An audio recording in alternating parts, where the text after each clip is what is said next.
The Andes, the longest chain of mountains in the world.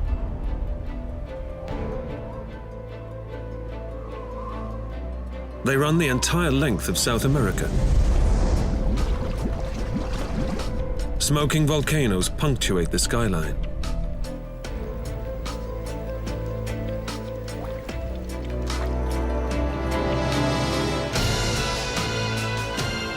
From the mountainous cloud forests to the high-altitude desert plateaus, the plants and animals that live here are adapted to extremes: desert heat, thin mountain air, and sub-zero nights. All make each day the toughest fight for survival on the planet.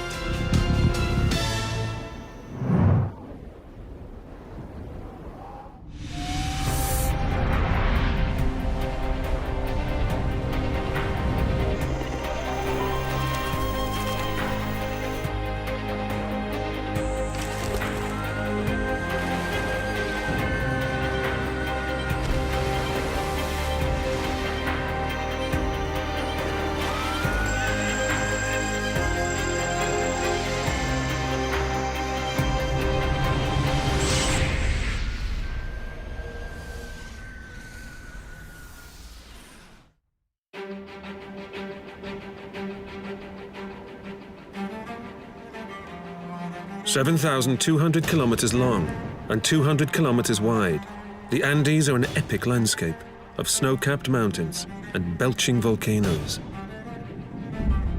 They stretch from the northern coast of Venezuela to the tip of Tierra del Fuego in Chile.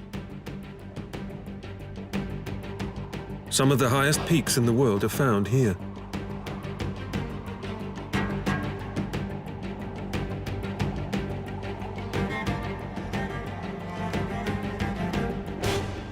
Halfway down the Andes, ancient volcanic activity has formed massive desert plains. These high-altitude plateaus rise over 16,000 feet above sea level. The days are baking hot, and the nights bitterly cold. The highest lake on the planet is found here, Lake Titicaca, home to one of the strangest and rarest animals in the world. The slopes of the Andes are clad in dense green cloud forests. The most biodiverse habitat on Earth. These jungles also hide the deserted cities of ancient people, long since reclaimed by nature. What other secrets lie hidden in this world in the clouds?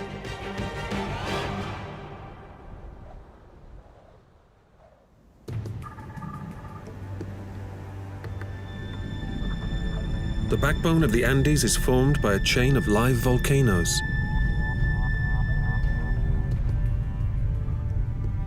They're so high that even in tropical Peru and Bolivia, their rims are covered with ice and snow.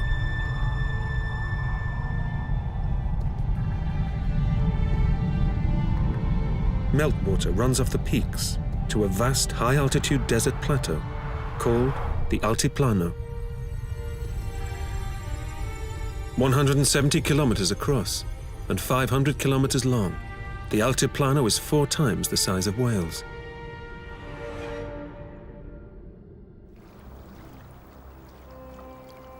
Caustic lakes have formed in slight depressions.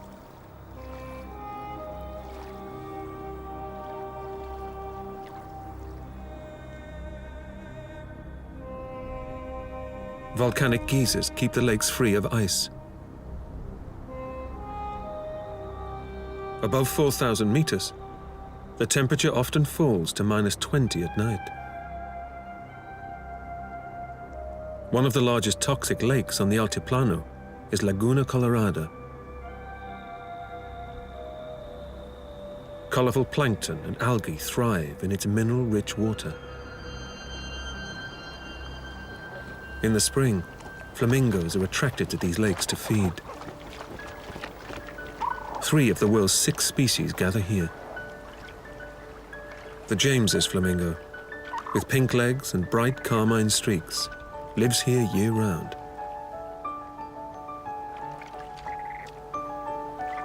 In springtime, they're joined by Andean and Chilean flamingos.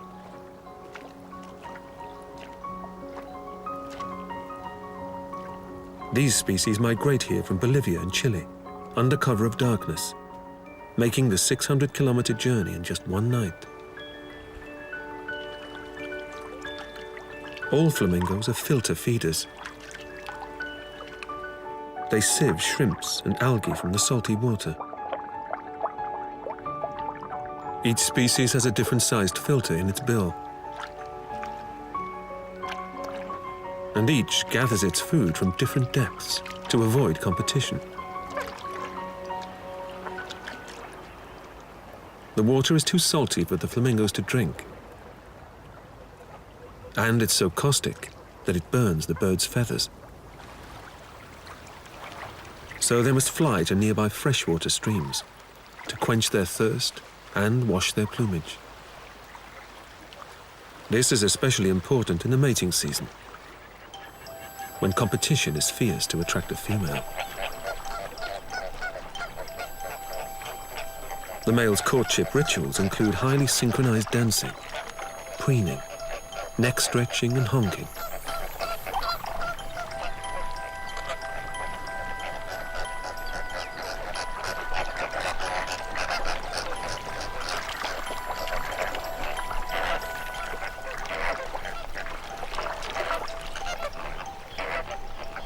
By the end of the breeding season, there will be over 100,000 flamingos in the Altiplano.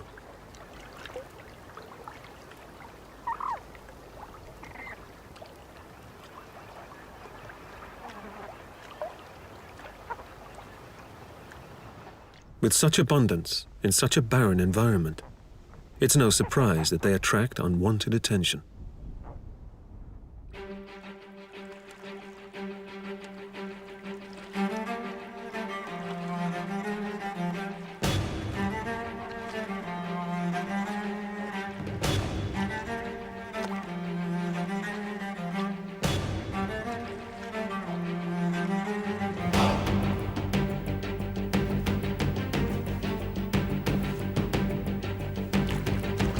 The local Aymara people traditionally hunt flamingos for their meat.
Living high on the Altiplano, the Aymara can't afford to be picky.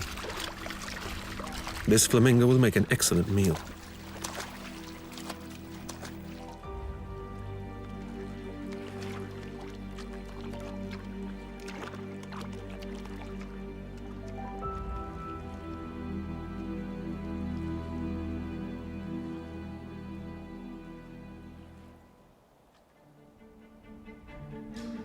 Over the millennia, many of the Altiplano's lakes have dried up, leaving vast salt flats behind.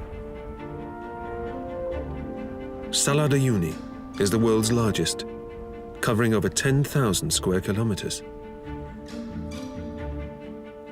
it still floods every year. And when the water evaporates, it leaves behind a thick, salty crust covering a vast, briny lake.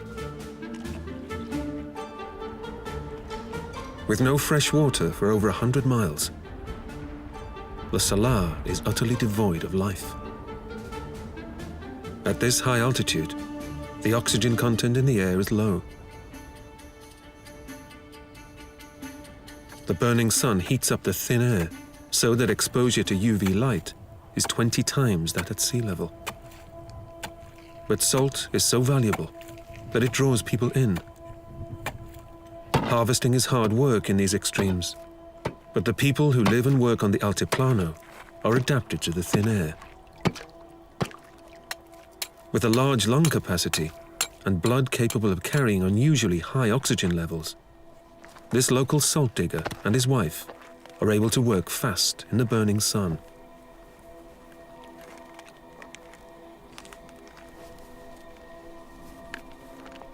His similarly well-adapted llamas will carry these 10-kilo blocks nearly 100 kilometers on a route that will take them across the Andes. On their journey, they will stop off at local villages and exchange this valuable commodity for food. In a land too bleak for agriculture, the salt harvest is key to human existence.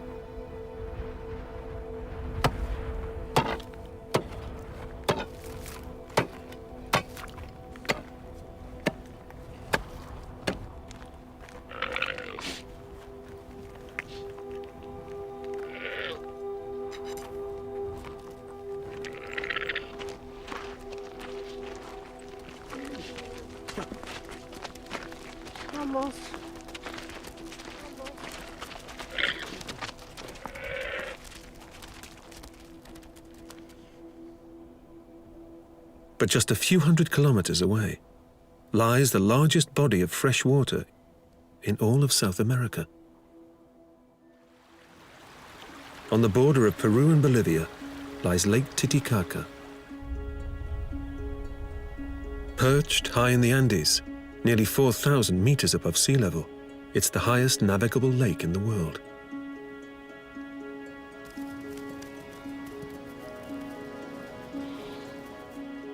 And with a surface area of 8,000 square kilometers, Titicaca is South America's largest freshwater lake.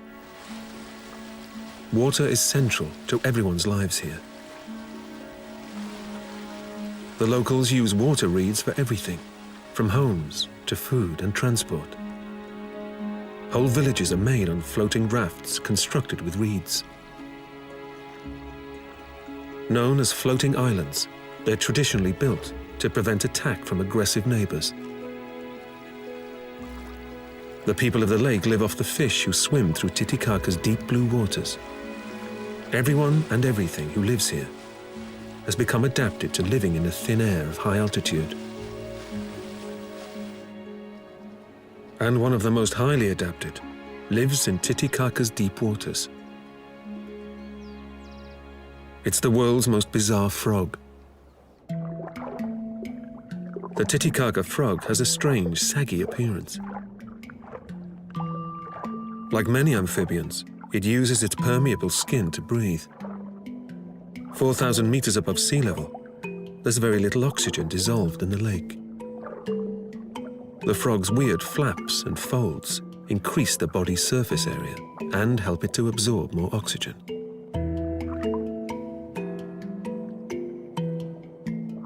And to increase the flow of water past its peaks and frills, it does press-ups.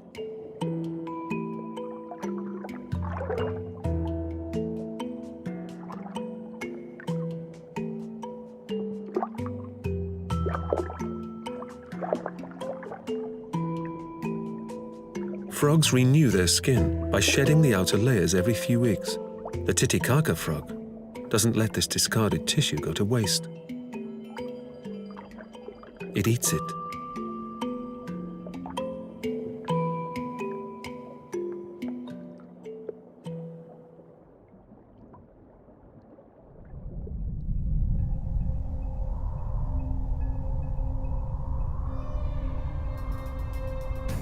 The Andes were formed by the forces of plate tectonics over 65 million years ago. The mountains are still geologically active, causing earthquakes and volcanic eruptions all down the chain. On the border between Bolivia and Chile is a series of hot vents and mud pots known as Sol de Mañana. Sulfurous steam belches 50 meters into the air from a subterranean pressure cooker. The Earth's inner fires surface here at over 4,000 meters above sea level. But at lower altitudes, the habitats are more stable. 1,000 meters down from the volcanically active Altiplano, the prevailing wind pushes moisture-laden air up against the mountain slopes. This water vapor cools and condenses into a cold fog. Here at around 3,000 meters above sea level are the Alpine grasslands of the Andean puna. The mountain's meltwater creates freshwater streams, which feed marshes. Vizcachas are rabbit-like rodents which graze the boggy grasses. They have thin muscle walls in their lungs to maximize oxygen uptake, an adaptation to living at such high altitude. Andean foxes patrol the Puno.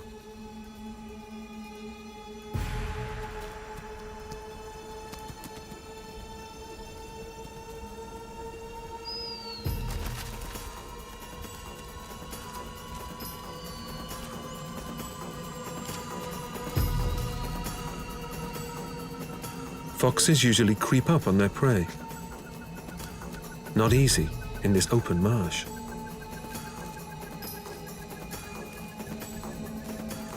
Despite their adapted lungs, running exhausts the vizcacha. But the fox tires quickly too.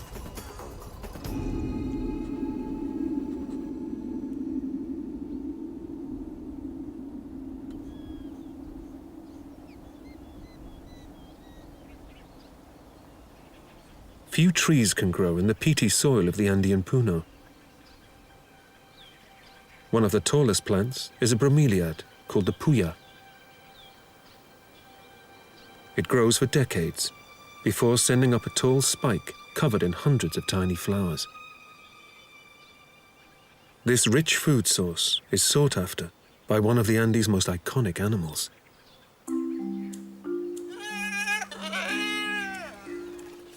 Every summer, Andean bears venture up from the forests below to these soggy grasslands. This mother bear finds the sugar-filled flower spikes irresistible. Her long claws rip through to the sugars at the puya's base. Her cubs are keen to copy her, but it takes years of practice to get the technique just right.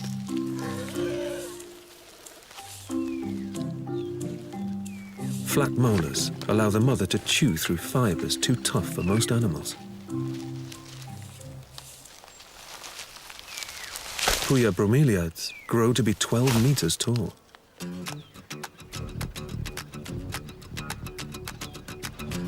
These ancient-looking plants rely on the Andean hill-star hummingbirds to pollinate them. The air is so thin it's hard to sustain a hover, so they often perch on the puya's spines to feed on its nectar. The Andean hill-star is the most specially adapted hummingbird to survive in the Andes. At night, it must go into a torpor to survive the cold. As the sun sets, the temperature drops. Thin air doesn't hold on to the sun's heat for long. Within 3 hours, the temperature has plummeted to minus 20 degrees. So these hummingbirds lower their heart rate and drop their body temperature by up to 20 degrees to conserve energy.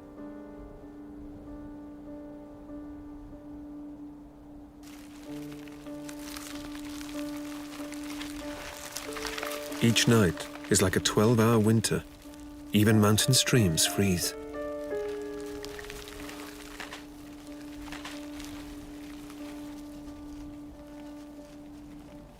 And for the hill-star, it's a nightly battle for survival.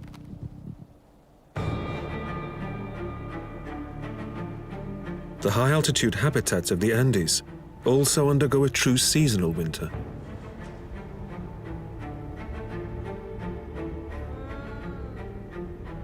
Many animals descend to lower slopes to survive, but some will sit it out.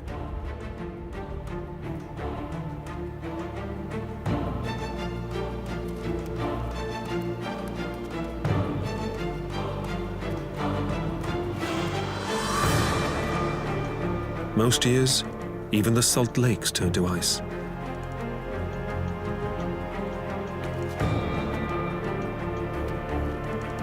Any birds left behind risk being frozen in.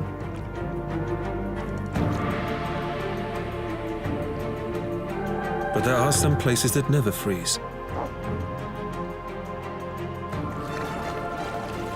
The Andes' inner fires keep geysers and hot springs warm, and so life hangs on. The geysers of El Tatio form the largest geyser field in the southern hemisphere. 4,300 meters up, the water boils at just 86 degrees. Flamingos huddle around the geysers to keep warm.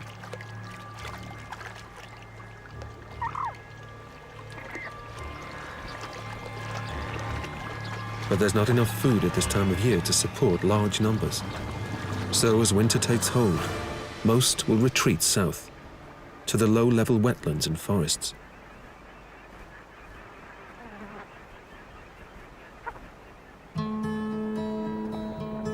Below 3,000 meters in the Andes, crowns of stunted trees poke up into the mist.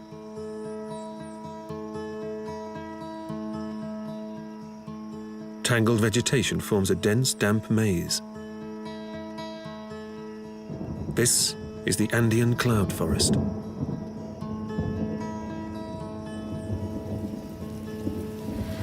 The perpetual fog allows plants to take their moisture directly from the air.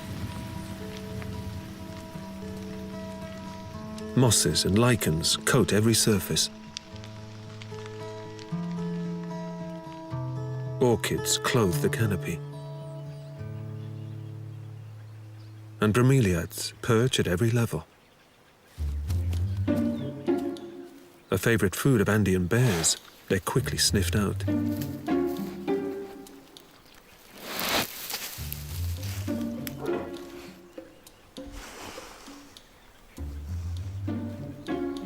The bears go straight for the base, where fats, protein, and carbohydrates are stored.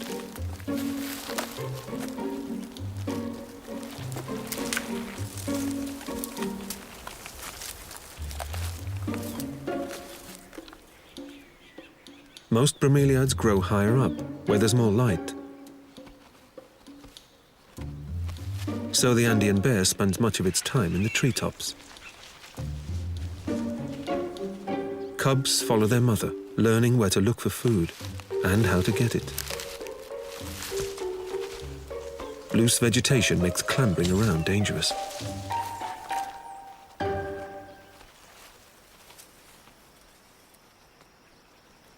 More suited to life in the trees are woolly monkeys. Their thick, downy coats mean they can stay warm in the verdant but cool forest. These large monkeys stick to the canopy. It's too risky to venture down to the forest floor, home to the most versatile predator in the Americas.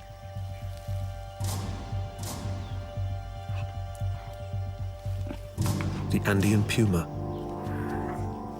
Hunting in the forest shadows, these big cats are almost invisible.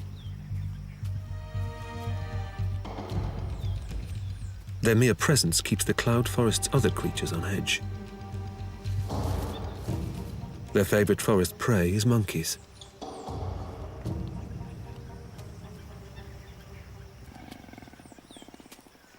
A troop of brown capuchins has spent a chilly night huddled together. The morning sun warms them up.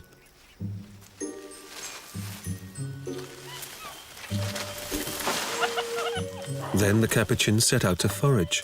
Tree-burrowing insects are one of their favorite foods. The capuchins pick them out from their holes.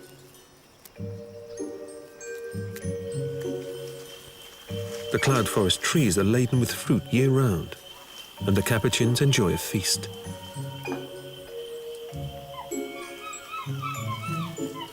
Fueled on a sugary breakfast, the youngsters are soon fully charged and spend the morning playing in the trees.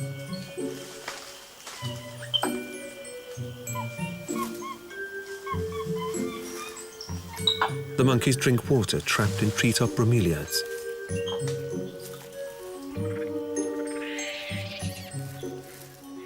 They're safe in the canopy, far from the dangers of the forest floor.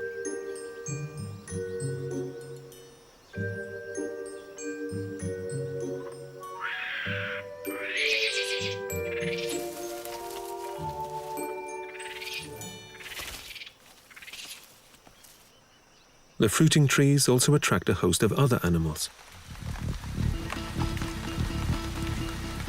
Jewel-like birds gather to feed in the Andean cloud forests. The high altitude causes the nights to be extremely cold and the days very damp, meaning not many flying insects can survive here.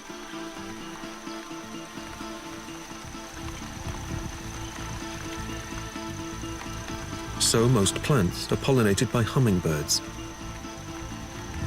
They hover in position by beating their wings up to 100 times a second. Their heartbeat can reach 1,000 beats a minute. To power their incredible metabolism, they must consume more than their own weight in nectar every day. They must feed from hundreds of flowers to gain enough energy to survive the night.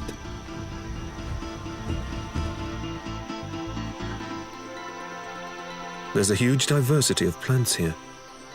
Their colorful petals advertise the nectar within.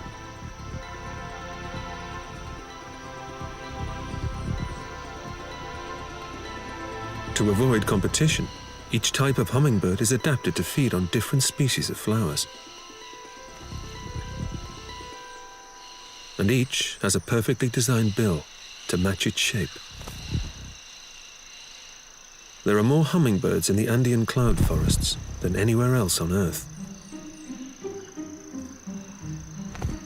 The forest's abundance of fruit means many birds can quickly collect lots of calories.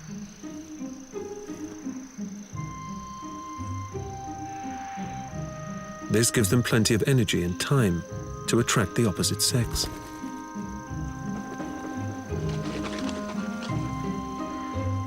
The Andean cock of the rock stands out like an orange beacon. Brightly colored males gather in display grounds called leks.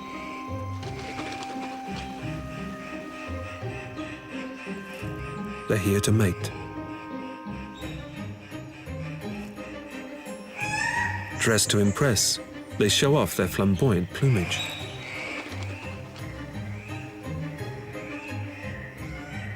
Bright colors indicate strong genes, and the males with the best show are the most likely to be selected by a watching female.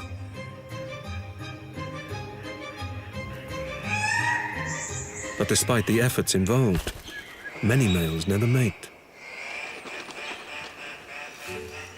As the forested slopes drop below 1,500 meters, the cloud forest changes into the tropical rainforest of the Amazon basin. Around 1,000 meters above sea level, monkeys come together to feed in a giant fig tree that has begun to fruit.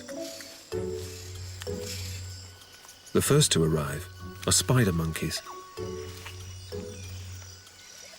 Figs are one of their favorite foods.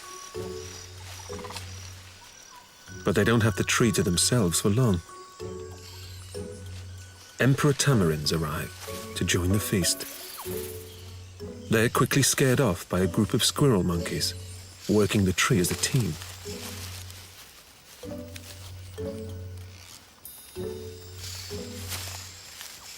They feed fast.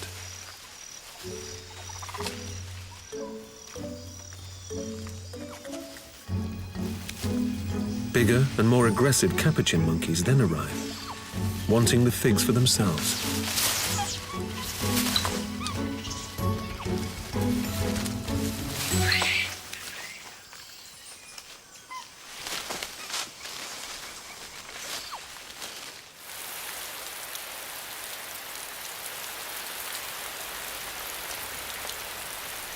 Most days in the forest, the clouds dump their rain, up to 10 meters every year. Hungry birds must carry on regardless.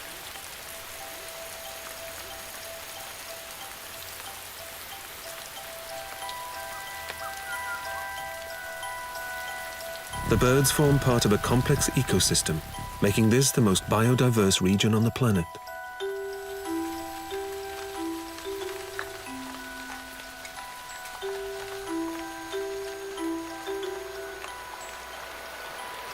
Cool temperatures and the damp atmosphere mean there's little evaporation, and nearly all of the rain runs straight off the saturated mountains into streams and rivers.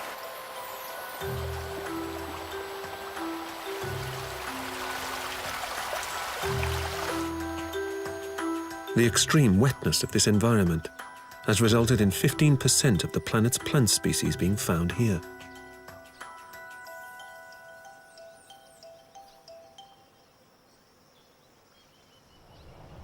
More remarkable still, these dense jungles cloak a secret world.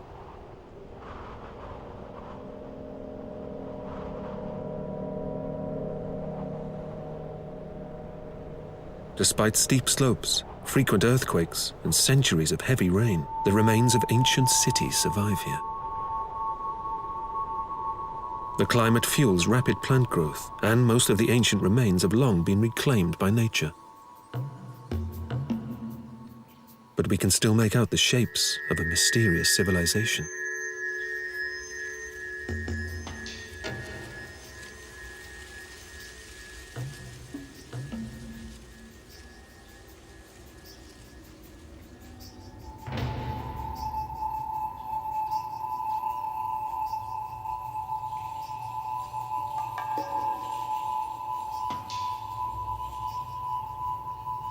Deep foundations root buildings to the spot.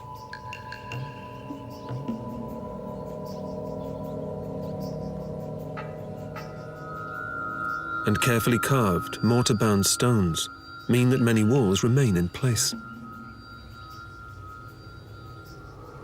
Everywhere, plants probe and push, doing their best to take over.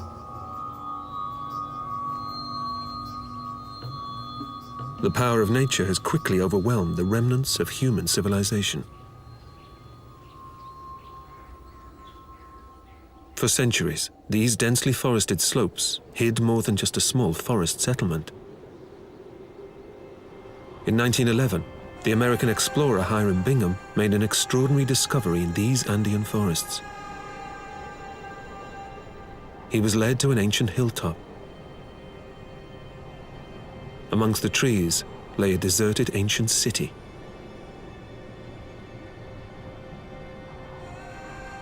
Machu Picchu, the lost city of the Incas.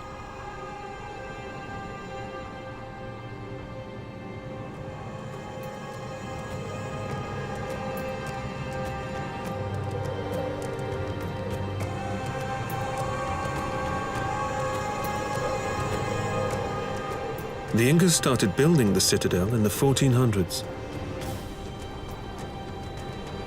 but abandoned it 100 years later during the Spanish conquest.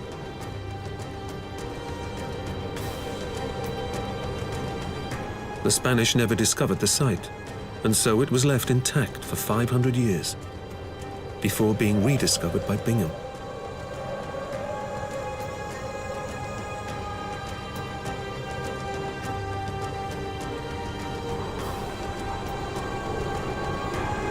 Research has shown that a complex balance existed between the Incas and the world around them. Animals were important to their myths and culture. The condor symbolized the upper world or spiritual plane. Andean condors are the largest birds of prey on the planet, and they patrol the skies all along the length of the Andes. They soar easily, with their wings held horizontally, and their primary feathers bent upwards at the tips. They're often seen flying near rock cliffs, using thermals to help them rise through the thin air. An adult male can weigh up to 15 kilos and has a wingspan of 3 meters.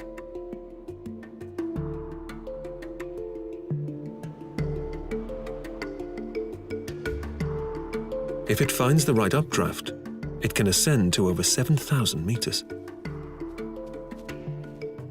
It can spot a meal several kilometers away.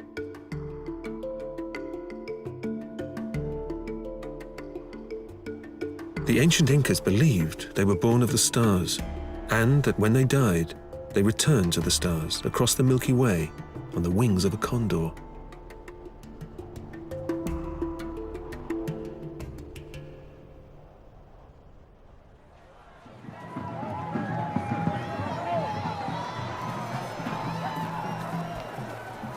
Today, the Andean people celebrate the condor each year during the Festival of Blood.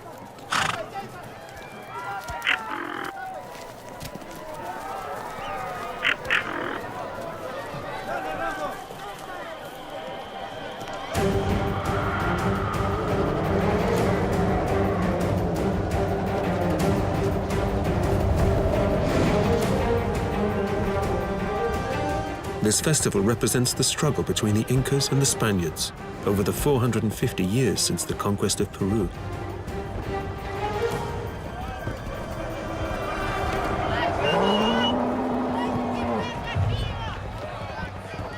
A condor, spirit of the Andes, is captured and brought down into the village. It's tied to a bull.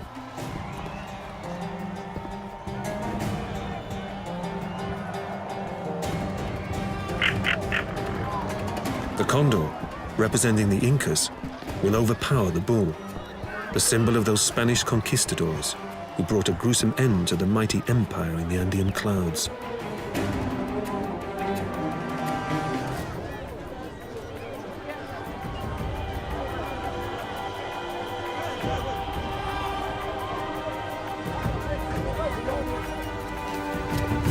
The bird is then released.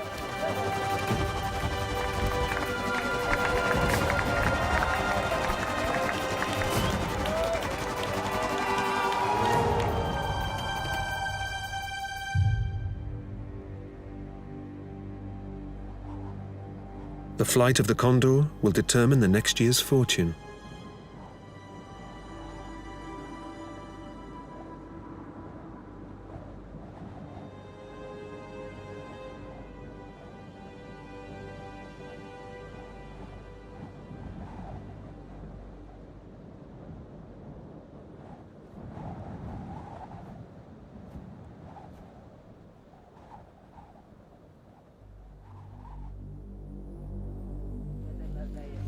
The several million Quechua people who live in the Andes today are descended from the ancient Incas.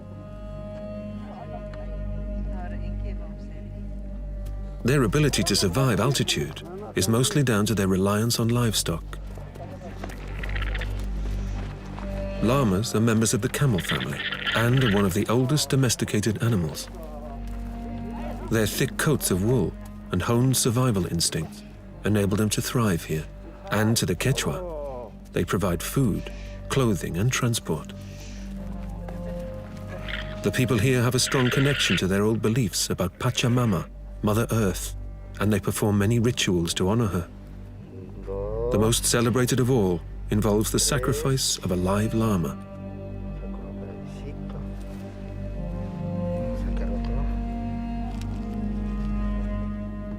As the shaman asks Mother Earth for rain, he prepares the offerings.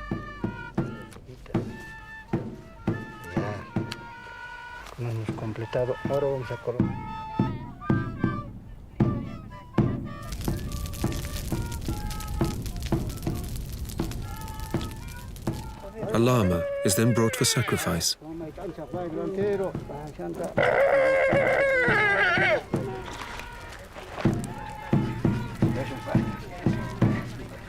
The choice body parts are then placed on different plants, all for Pachamama. What's left provides a feast for the people. Most of the Quechua people live in the high-altitude plains, since this is the only place with good grazing for llamas.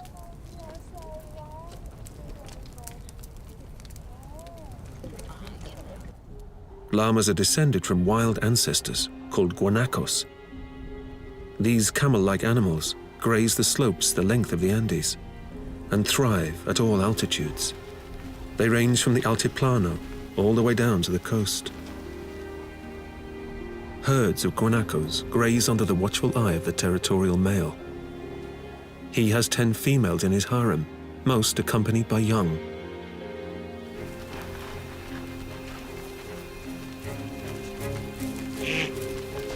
Young bachelor males stick close by. Cast out from their herds, they're too small to take over a territory of their own. But joining together for safety, they make allies and practice their fighting skills.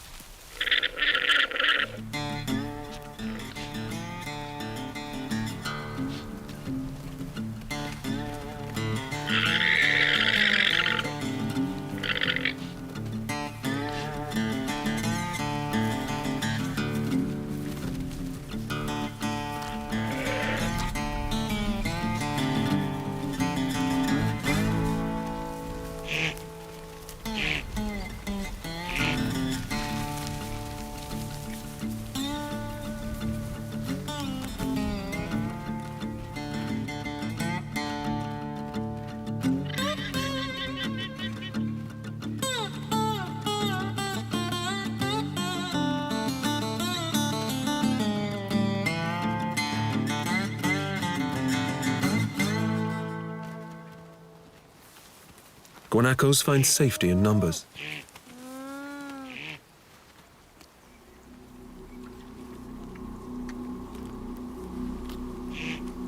These mountain slopes are also home to the puma.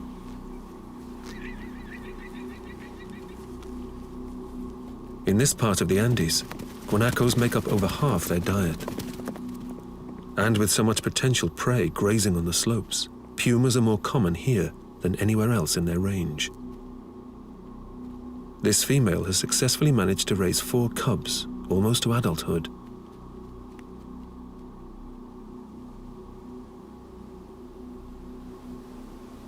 Each needs 4 kilograms of meat a day to survive, so she must hunt more than ever. But catching prey on this open terrain during the day is almost impossible.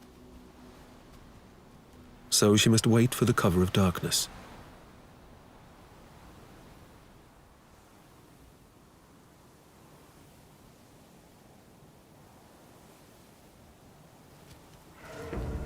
Pumas have excellent night vision.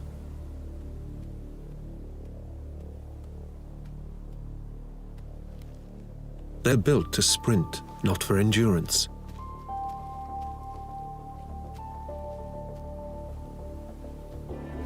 To pull down a guanaco, a puma must get within 10 meters before launching an attack.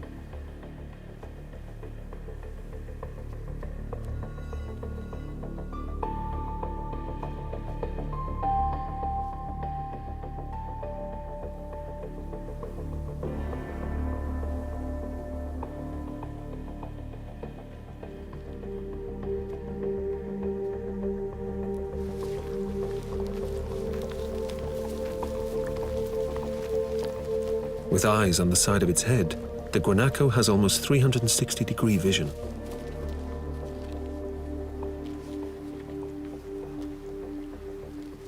And excellent hearing.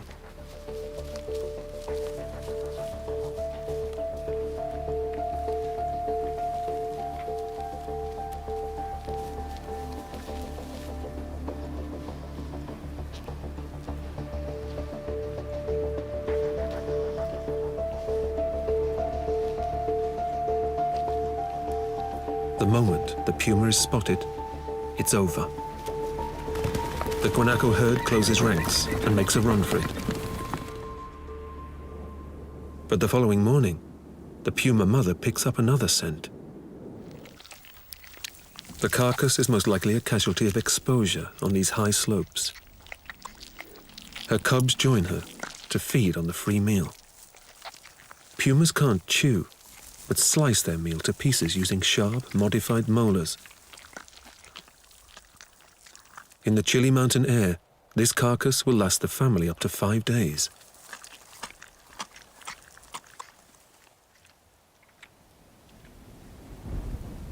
The Guanaco herd must always be on guard.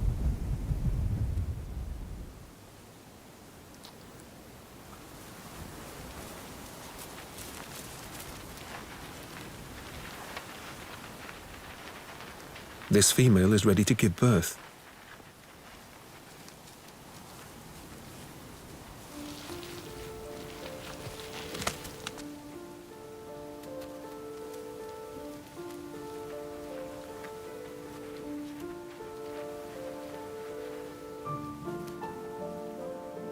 It's her most vulnerable time.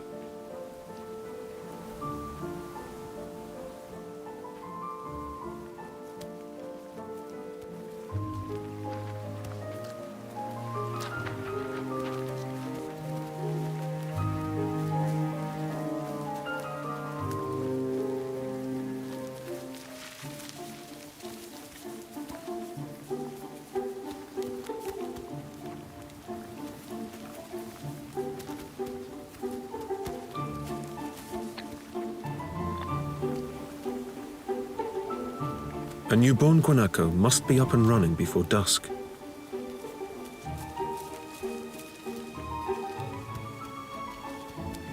Over the next few days, all of the females in the harem will drop their young.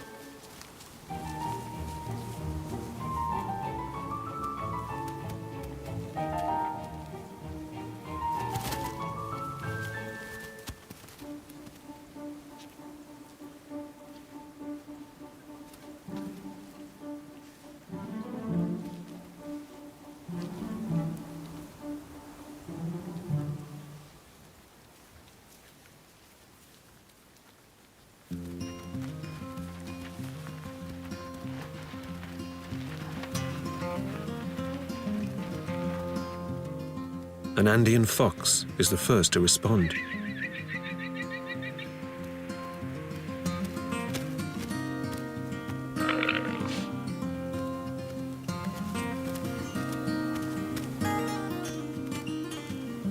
But it's no match for the protective mother.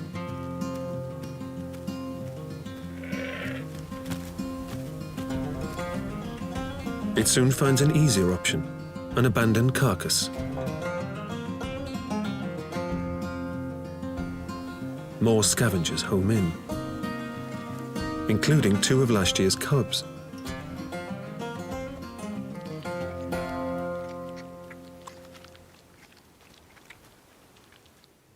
As the Andes expand southwards, they head towards the tip of South America. The wind-whipped extremes of Patagonia occupy a 670,000 square kilometer expanse of southern Argentina and Chile.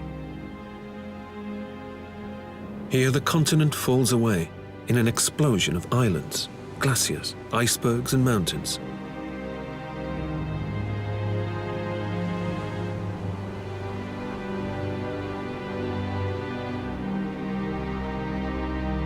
As winter grips the mountains to the north, the Altiplano's flamingos begin to arrive in Patagonia's foothills. But they will only take shelter here temporarily. Soon even these low-altitude lakes will freeze, and the flamingos will be forced onwards, towards the coast.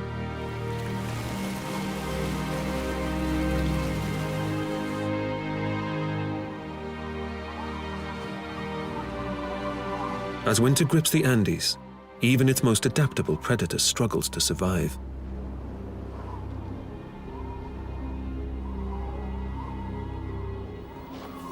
A puma family has grown long coats, which provide insulation from the freezing weather.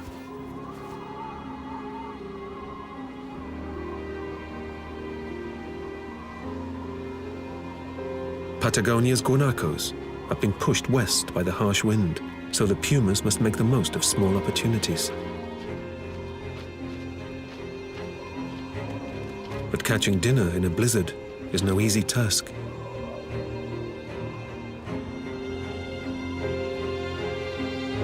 From now until the spring melt, survival will be a daily battle for all.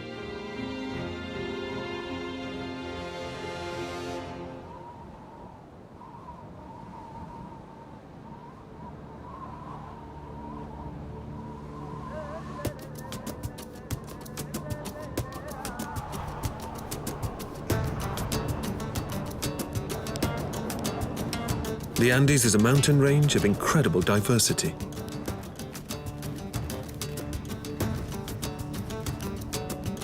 It forms South America's backbone and contains some of the most hostile habitats on Earth.